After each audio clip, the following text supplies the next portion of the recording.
बच्चा देने के 12 घंटे बाद भी जब फीटल मेम्ब्रेन बाहर नहीं निकलती है तो उसे हम रिटेंशन ऑफ प्लेसेंटा का केस मानते हैं।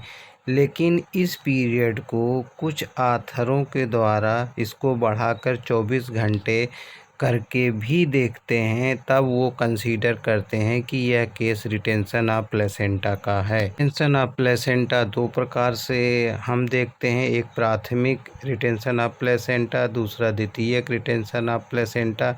प्राथमिक रिटेंशन ऑफ प्लेसेंटा में जब कार्टिलिडन जो है मैटरनल कैरेंकल से अलग नहीं हो पाता है किन्हीं कारणों से, तो उसको हम प्राथमिक आरोपी कहते हैं।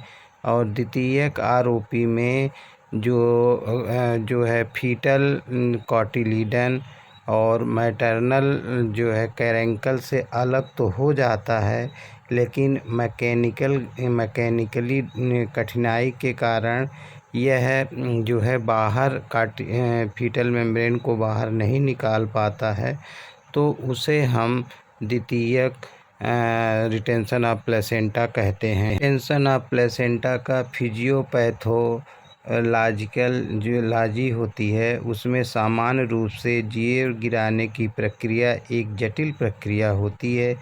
इसमें जो है मैकेनिकल एंजाइमेटिक और हार्मोनल फैक्टर जो है सम्मिलित होते हैं।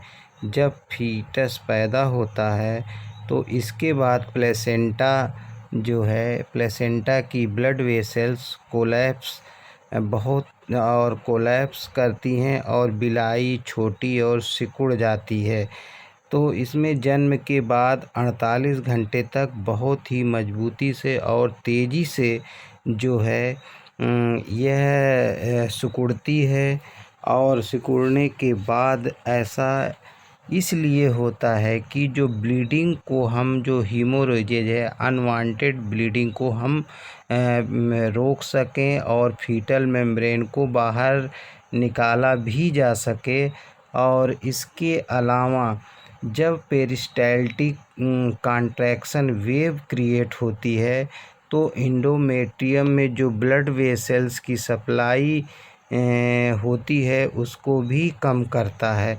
तो जब ब्लड वेसल की सप्लाई कम होती है तो इसके कारण जो dilation of relaxation of the caruncle जो होता है वो जो है कैरेंकुलर जो क्रिप्स होते हैं वो क्या करते हैं, प्ले मेजर रोल, इसमें वो बहुत ही महत्वपूर्ण रोल अदा करते हैं सेपरेशन, जो कि अलग होने के लिए separation of the villi of the cotyledon and the crypts of कैरेंकल्स।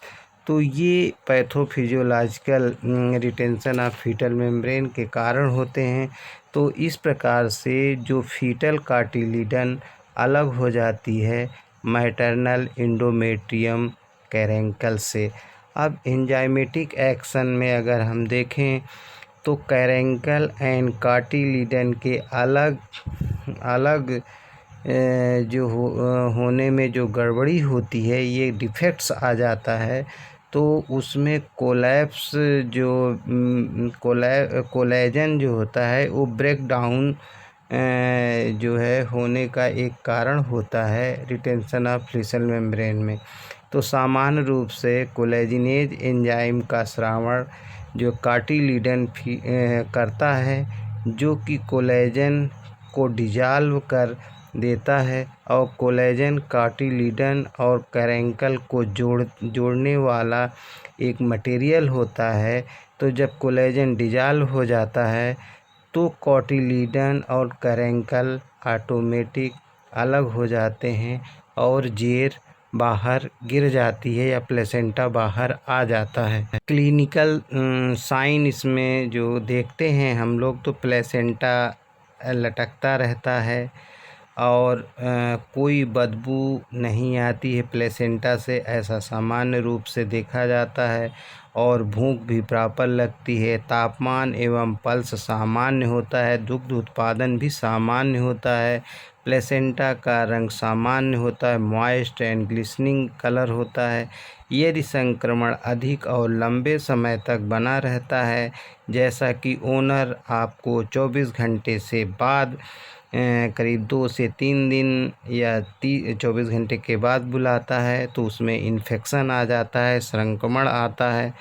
और संक्रमण के कारण इसमें जो है भूख नहीं लगती है और तापमान और पल्स बढ़ा हुआ होता है और इसमें फोटेड स्मेल आती है, बदबूदार स्मेल आती है और इसमें दुग्ध उत्पादन भी कम हो जाता है। और यह इस जानवर बराबर स्ट्रेनिंग करता रहता है। तो ये सारे और प्लेसेंटा का रंग जो है बदल जाता है और ड्राई हो जाता है। इटियोलॉजी की अगर हम बात करते हैं तो इसमें uterine inertia, abortion, multiple birth, still birth, advance age of cow, caesarean से डिलीवरी कराई जाए या जानवर में डिस्टोकिया हो जाए या पूरे गेस्टेशन के पहले बच्चा दे दे या काफ का वेट कम हो। समर गर्मी में अक्सर देखा गया है समर काविंग भी एक कारण होता है। और जो है इसमें हार्मोनल इम्बैलेंस हो जाए या इंड्यूस्ड डिलीवरी जब हम कराते हैं तो PGF2 अल्फ़ा और डेक्सामिथासोन का प्रयोग करते हैं। विटामिन ए की डिफिशियंसी भी एक कारण है, विटामिन ई भी एक डिफिशियंसी का कारण है और एक्सेस आयरन भी एक कारण होता है रिटेंशन ऑफ प्लेसेंटा का। इन्फेक्शन में Brucella, moulds, vibrio species, placentitis. First में हम उपचार की बात करते हैं तो इसमें हम उपचार में हम अक्सर ये देखते हैं कि जब हम सबसे पहले इसको 2 स्टिक लकड़ी की लेते हैं, उसके बीच में जो हैंगिंग प्लेसेंटा है उसको हम दोनों लकड़ियों के बीच में दबाकर उसको हम रोल करते जाते हैं और जो डिटैच्ड प्लेसेंटा है वो नॉर्मली जो है बहुत इजली बाहर निकल जाता है।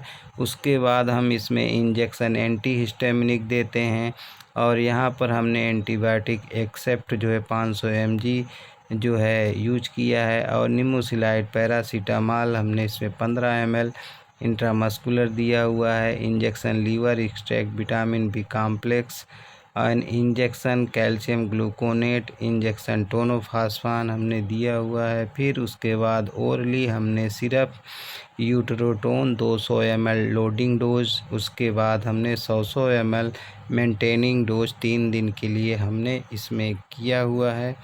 और ये सब ट्रीटमेंट हमने इसको जो है 3 दिन से 5 दिन तक इसको देना चाहिए।